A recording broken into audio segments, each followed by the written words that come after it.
بسم اللہ الرحمن الرحیم۔ محترم ناظرین، السلام علیکم۔ نبی کریم حضرت محمد صلی اللہ علیہ وآلہ وسلم کا یوم ولادت مختلف علماء کے مطابق 8، 9، 12 اور 17 ربیع الاول ایک عام الفیل بیان کیا جاتا ہے، لیکن زیادہ تر علماء کا اجماع 12 ربیع الاول پر ہے۔ عیسوی سال کے مطابق یہ تاریخ 20 یا 22 اپریل 571 عیسوی بنتی ہے۔ جس وقت حضور اکرم صلی اللہ علیہ وآلہ وسلم اس دنیا میں تشریف لائے، اس وقت قمری مہینے یعنی محرم، صفر، ربیع الاول وغیرہ تو تھے، لیکن سالوں کی اسلامی تقویم کا نظام نہیں تھا۔ چونکہ اسلامی تقویم کا نظام نہیں تھا، لہٰذا کسی بھی بچے کی پیدائش کو بیان کرنے کے لیے کہا جاتا کہ فلاں واقعہ کے اتنے عرصہ بعد فلاں بچہ پیدا ہوا۔ عام الفیل کا مطلب ہے ہاتھیوں والا سال۔ یہ وہ سال ہے جب یمن کے بادشاہ ابرہا نے ہاتھیوں کے لشکر کے ساتھ خانہ کعبہ پر حملہ کیا اور اللہ تعالیٰ کے بھیجے ہوئے ابابیلوں کے لشکر کے ہاتھوں ابرہا اور اس کے لشکر کی تباہی و بربادی ہوئی۔ علماء کے مطابق اس واقعہ کے 45 دن بعد حضور اکرم صلی اللہ علیہ وآلہ وسلم کی ولادت ہوئی۔ یہاں پر آپ کو یہ بات بھی بتاتا چلوں کہ ہجری سال کا آغاز کس طرح ہوا تھا۔ حضرت عمر فاروق رضی اللہ عنہ کے دور حکومت میں ان کی دعوت پر تمام صحابہ اکرام 30 جمادی الثانی 17 ہجری بروز جمعرات مسجد نبوی میں جمع ہوئے۔ آپ نے اسلامی تاریخ و سن کی اہمیت پر ایک عظیم خطبہ دیا۔ اس وقت دنیا میں 4 طرح کی تاریخیں مشہور و معروف تھیں۔ قمری تاریخ یعنی چاند کے حساب سے تاریخ دیکھنا، عیسوی تاریخ جس کو انگریزی تاریخ بھی کہا جاتا ہے، تاریخ عبرانی جو کہ یہودیوں کی تاریخ ہے، اور تاریخ جولیانی۔ حضرت عمر نے فرمایا کہ اسلامی سال چاند کے حساب سے ہونا چاہیے۔ اب یہ بتائیے کہ اسلامی تاریخ کی ابتدا کہاں سے ہونی چاہیے؟ بعض حضرات صحابہ رضی اللہ عنہم نے فرمایا حضور اکرم صلی اللہ علیہ وآلہ وسلم کی ولادت باسعادت سے شروع ہونی چاہیے۔ حضرت عمر نے فرمایا اس طریقہ میں عیسائیوں کے ساتھ مشابہت بنتی ہے، کیونکہ ان کے سال کی ابتدا حضرت عیسیٰ مسیح علیہ السلام کی پیدائش سے شروع ہوتی ہے۔ بعض صحابہ نے فرمایا کہ جب آپ صلی اللہ علیہ وآلہ وسلم کو نبوت ملی، اس دن سے تاریخ اسلام کی ابتدا ہونی چاہیے۔ آپ نے فرمایا کہ نبوت کا ابتدائی زمانہ اسلام و مسلمانوں پر ظلم و ناانصافی کا زمانہ تھا۔ بعض صحابہ نے فرمایا کہ آپ صلی اللہ علیہ وآلہ وسلم کی وفات سے ابتدا ہونی چاہیے۔ حضرت عمر نے اس رائے کو بھی رد فرما دیا اور فرمایا کہ آپ صلی اللہ علیہ وآلہ وسلم کی وفات امت مسلمہ کے لیے حادثہ کبریٰ اور نقصان عظیم تھا، اس سے تاریخ اسلامی کی ابتدا مناسب نہیں۔ پھر حضرت عمر فاروق نے خود فرمایا کہ تاریخ اسلامی کی ابتدا ہجرت سے شروع ہونی چاہیے، اس لیے کہ ہجرت ہی سے حق و باطل کے درمیان فرق و امتیاز قائم ہوا اور ہجرت ہی سے اسلام کو فتوحات ملیں۔ اب پھر سوال پیدا ہوا کہ اسلامی تاریخ کی ابتدا کس مہینے سے ہو؟ بعض نے کہا کہ رمضان سے اسلامی سال شروع ہونا چاہیے۔ حضرت عثمان غنی رضی اللہ عنہ نے فرمایا جس مہینہ میں حضور صلی اللہ علیہ وآلہ وسلم نے ہجرت فرمائی، اسی مہینہ سے اسلامی سال شروع ہونا چاہیے۔ حضور اکرم نے ربیع الاول کے مہینہ میں ہجرت فرمائی، لیکن ہجرت کا ارادہ ماہ محرم ہی میں کر چکے تھے، اس لیے اسلامی تاریخ کے سال کی ابتدا محرم الحرام سے شروع ہونی چاہیے۔ لہٰذا اسلامی سال کی ابتدا محرم الحرام سے ہونا طے پا گیا۔ چنانچہ اس طرح اسلامی سال کو ہجری سال کا نام دیا گیا اور اس کو اردو میں ہ سے اور انگلش میں AH سے ظاہر کیا جاتا ہے۔ حضور اکرم صلی اللہ علیہ وآلہ وسلم کے والد کا نام حضرت عبداللہ اور آپ کی والدہ کا نام حضرت آمنہ بنت وہب تھا۔ حضور اکرم کی ولادت سے پہلے ہی آپ صلی اللہ علیہ وآلہ وسلم کے والد حضرت عبداللہ کا انتقال ہو گیا تھا اور آپ ابھی 6 سال کے تھے کہ آپ کی والدہ حضرت آمنہ بھی اس دنیا سے رخصت ہو گئیں۔ اس کے بعد 8 سال کی عمر تک آپ کی پرورش آپ کے دادا حضرت عبد المطلب نے کی۔ 8 سال کی عمر میں آپ کے سر سے دادا کا سایہ بھی چھن گیا اور پھر 8 سال کی عمر سے لے کر جوانی تک آپ اپنے چچا حضرت ابو طالب کے زیر کفالت رہے۔ جس رات آپ دنیا میں تشریف لائے تو اللہ تعالیٰ نے بہت سے معجزات دنیا کو دکھائے۔ فارس کا آتش کدہ جس میں 1000 سال سے آگ روشن تھی اور فارسی اس آگ کی پوجا کرتے تھے، وہ اچانک بجھ گئی۔ کسریٰ کا محل 2 حصوں میں تقسیم ہو گیا اور 14 کنگرے ٹوٹ کر زمین پر گر پڑے۔ دریائے ساوا جو صدیوں سے خشک پڑا تھا اس میں پانی جاری ہو گیا، اور دریائے سماوا جس میں ہمیشہ سے پانی جاری تھا ایک مرتبہ اس میں پانی خشک ہو گیا۔ جتنے بھی دنیا میں بتکدے تھے ان میں موجود بت منہ کے بل زمین پر گر گئے، اور دنیا میں جتنے بھی بادشاہوں کے تخت تھے وہ پائے ٹوٹنے کی وجہ سے زمین پر آ کر گر گئے۔ جتنے بھی ساحر، جادوگر، کاہن اور منجم تھے ان کا علم جواب دے گیا تھا۔ زبان سے غیب کی خبریں بتانے والے ایک رات کے لیے گونگے ہو گئے تھے، خاص طور پر وہ کاہن جن کے ہمزاد آسمانوں سے ان کے لیے خبریں لاتے تھے، ان کی اور ان کے ہمزاد کی ملاقات کا سلسلہ ختم ہو گیا تھا۔ مکے کی سرزمین سے ایک ایسا نور ظاہر ہوا جس کی روشنی اتنی دور تک تھی کہ مکے کے لوگوں نے مکے میں بیٹھ کر شام کے محلات کا اپنی آنکھوں سے جائزہ لیا، اور ساری رات ستارے اس کثرت کے ساتھ ٹوٹ کر گرے کہ لوگ پریشان ہو کر ایک دوسرے سے سوال کر رہے تھے کہ آج کی رات کیا واقعہ پیش آیا ہے۔ عمرو بن امیہ جو ایک مشہور کاہن تھا، اس سے لوگوں نے پوچھا کہ یہ ستارے مسلسل کیوں ٹوٹ رہے ہیں؟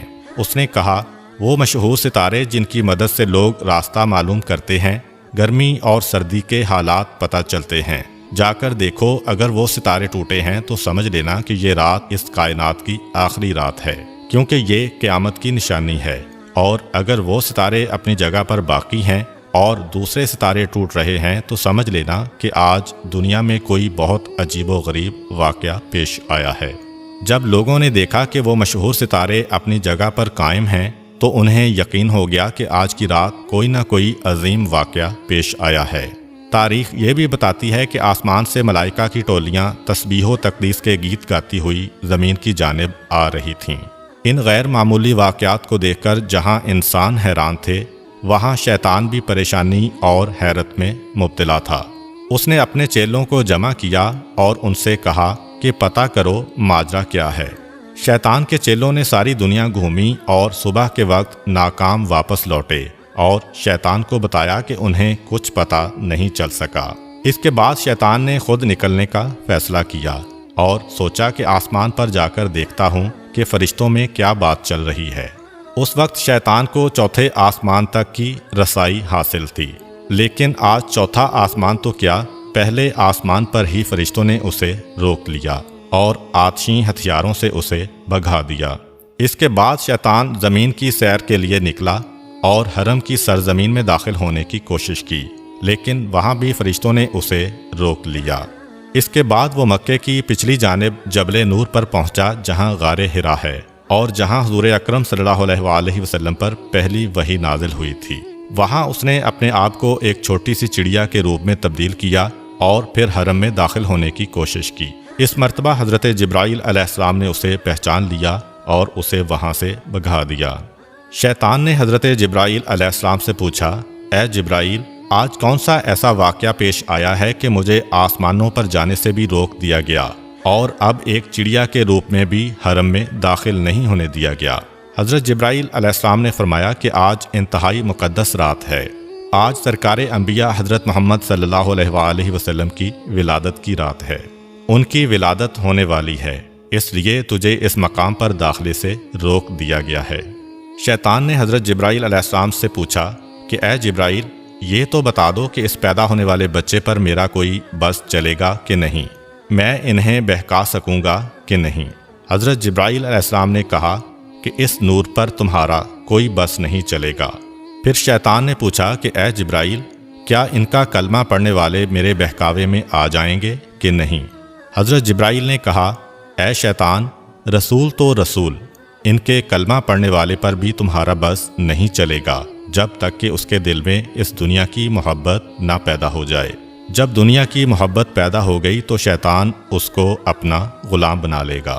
حضور اکرم صلی اللہ علیہ وآلہ وسلم کی والدہ جناب آمنہ کہتی ہیں کہ دوران حمل مجھے کبھی کوئی گرانی یا تکلیف محسوس نہیں ہوئی، اور نہ کبھی کوئی ایسا احساس ہوا جو پہلے بچے کی ولادت کے وقت عرب کی عام عورتیں بیان کیا کرتی تھیں۔ آپ فرماتی ہیں کہ میں اور فاطمہ بنت اسد کمرے میں بیٹھی تھیں کہ اچانک کمرے کی روشنی میں اضافہ ہونے لگا اور ایسا لگا کہ یہ کمرہ آنکھوں سے پوشیدہ ہوتا جا رہا ہے۔ جناب فاطمہ بنت اسد یہ منظر دیکھ کر گھبرا گئیں، اپنی جگہ سے اٹھیں کہ گھر کے مردوں کو جا کر بتائیں۔ حضرت ابو طالب کو آواز دی اور جو دیکھا تھا وہ بیان کیا۔ حضرت ابو طالب نے کہا، فاطمہ گھبراؤ نہیں، یہ سارا منظر اس نور کی وجہ سے ہے جو اس دنیا میں تشریف لانے والا ہے۔ حضرت آمنہ کہتی ہیں کہ ادھر حضرت فاطمہ بنت اسد باہر نکلیں، ادھر ایک سفید پرندہ نظر آنے لگا۔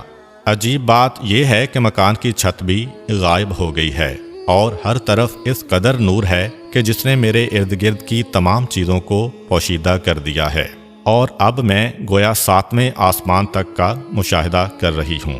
جناب آمنہ کہتی ہیں کہ اس وقت ایک سفید پرندہ آیا، اس نے اپنے جسم کو میری پیشانی سے مس کیا۔ جیسے ہی اس نے اپنا جسم میری پیشانی کے ساتھ مس کیا، میرے گرد جتنا نور تھا وہ سمٹ کر میری پیشانی میں جمع ہو گیا۔ جناب آمنہ نے آسمانوں کا نظارہ کر لیا اور اس کے بعد ان کو اپنا کمرہ دوبارہ نظر آنے لگا۔ جناب فاطمہ بنت اسد بھی اس وقت دوبارہ تشریف لا چکی تھیں۔ جناب آمنہ کہتی ہیں کہ اس وقت 4 عورتیں میرے پاس آئیں جن کے ہاتھ میں شیشے کے گلاس اور صراحیاں تھیں۔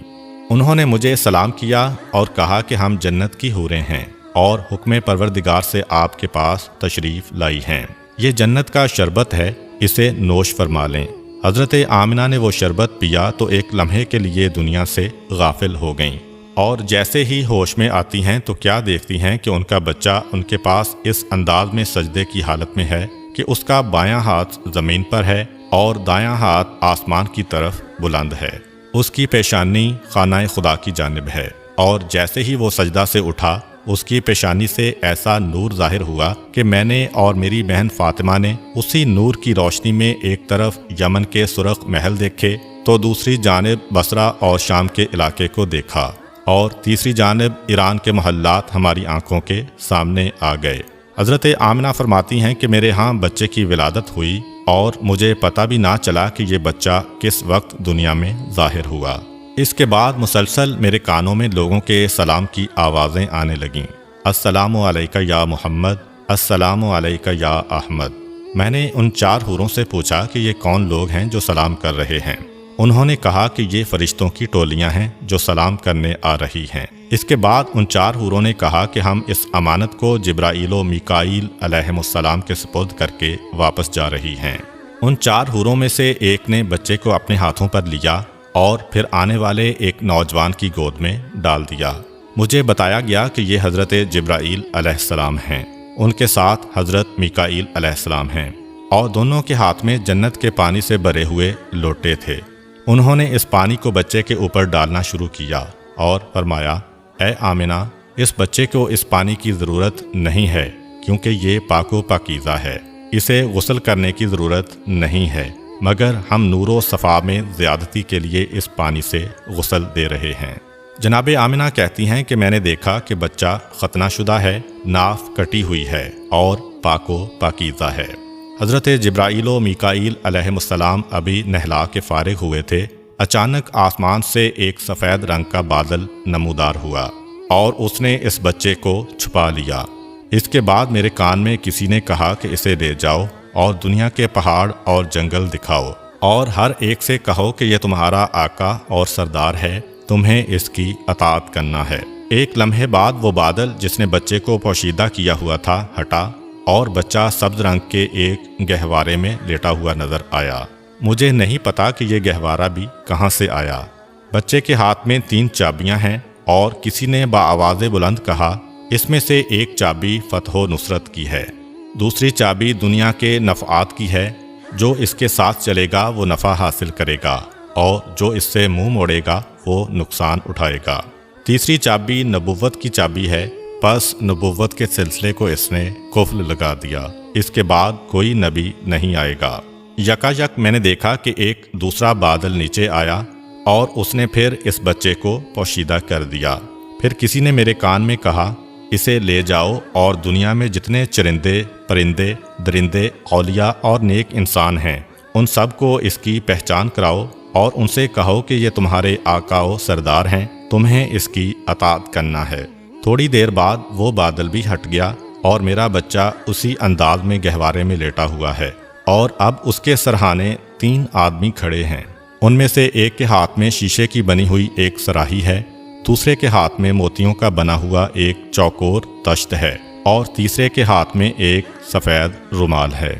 اسی وقت میری نگاہ میرے بچے کی جانب گئی تو میں نے دیکھا کہ میرے بچے کے دوسرے ہاتھ میں بھی ایک سفید رومال ہے، یعنی ایک ہاتھ میں 3 چابیاں ہیں اور دوسرے ہاتھ میں سفید رومال، اور کوئی کہہ رہا ہے کہ اب دنیا اس کے قبضے میں ہے، یہ دنیا میں جسے چاہے دنیا سے محروم کرے۔ پھر وہ 3 آدمی آگے بڑھے اور موتیوں کا تشت بچے کو پیش کیا اور کہا کہ اس میں سے جس حصے کو چاہو پکڑ سکتے ہو۔ بچے نے تشت کے بیچ میں ہاتھ ڈالا، جو بچے کی فطرت کے بالکل خلاف ہے، کیونکہ چاروں طرف سفید موتی لگے ہوئے ہیں اور درمیان والا حصہ خالی ہے۔ پکارنے والے نے پکارا کہ اس نے دنیا میں سے خانہ کعبہ کا انتخاب کر لیا ہے۔ پھر بچے کو اسی تشت میں بٹھایا گیا اور ان میں سے ایک آدمی نے بچے کو اسی پانی سے ایک مرتبہ پھر نہلایا جو جبرائیل علیہ السلام لے کر آئے تھے۔ پھر میں نے دیکھا کہ تیسرے آدمی نے اس سفید رومال کو کھولا، اس میں سے ایک انگوٹھی نکلی، اس انگوٹھی کو بچے کے دونوں شانوں کے درمیان رکھ کر دبایا، اور جب انگوٹھی کو وہاں سے ہٹایا تو مہر نبوت وہاں پر ثبت ہو چکی تھی۔ اس وقت پکارنے والے نے پکارا کہ یہ رضوان جنت ہے جو اس وقت رسول کو غسل دینے کے لیے آیا تھا۔ یکایک میں نے دیکھا کہ وہ تینوں اس مکان سے غائب ہو گئے۔ جناب آمنہ کہتی ہیں کہ اس دوران جب کہ میرے کمرے میں اس طرح کے معجزات پیش آ رہے تھے، مکے کی سرزمین پر بھی کچھ عجیب و غریب واقعات پیش آئے۔ صبح کا وقت ہے، مکے کے کافر اپنے گھروں میں آرام کر رہے ہیں اور حکم پروردگار سے جنت سے اس دنیا کے لیے 4 جھنڈے بھیجے گئے۔ پہلا جھنڈا کوہ کاف پہ لگایا گیا، دوسرا جھنڈا کوہ ابو قبیس پر لگایا گیا، تیسرا جھنڈا خانہ کعبہ کی چھت پر لگایا گیا اور چوتھا جھنڈا بیت المقدس پر لگایا گیا۔ جبرائیل علیہ السلام اس وقت جنت سے ایک قندیل، ایک شمعدان اور ایک جھالر لے کر آئے اور اسے کعبے کے دروازے پر لٹکا دیا گیا، اور پروردگار کی جانب سے جنت سے یاقوت سرخ کا بنا ہوا ایک خیمہ حضرت عبد المطلب کی خدمت میں بھجوایا گیا۔ یعنی آج کی رات مکے کی سجاوٹ ہو رہی ہے، مکے کو سجایا جا رہا ہے۔ صبح کے وقت مکے والے اٹھتے ہیں اور حیران ہو جاتے ہیں کہ رات کے وقت ہم نے آسمان پر عجیب و غریب واقعات کا مشاہدہ کیا تھا، مگر اب تو ہمارے ہی شہر میں یہ قندیل کہاں سے آئی؟ کعبے کے دروازے پر لٹکنے والا اتنا خوبصورت جالر کہاں سے آیا؟ یہ خوبصورت جھنڈے کون لگا گیا؟ اور جب حضرت عبد المطلب کے گھر کے صحن میں یاقوت سرخ کا خیمہ دیکھا تو اکثر سرداران مکہ کے دل میں حسد کی آگ بھڑک اٹھی کہ جو چیز ہے وہ عبد المطلب کو ہی مل رہی ہے، جو نعمت بھی ہے انہی کو مل رہی ہے، تو وہ دشمنی کا سلسلہ جو چاہے زمزم کھودتے وقت شروع ہوا تھا وہ مزید بڑھ گیا۔ غرض یہ کہ جب رات ختم ہوئی اور رسول خدا کی ولادت ہو چکی تھی، سارا مکہ جگمگا رہا تھا، اور حضرت عبد المطلب اپنے مکان میں یہ انتظار کر رہے ہیں کہ میری بہو آمنہ کی طرف سے مجھے کیا پیغام ملتا ہے۔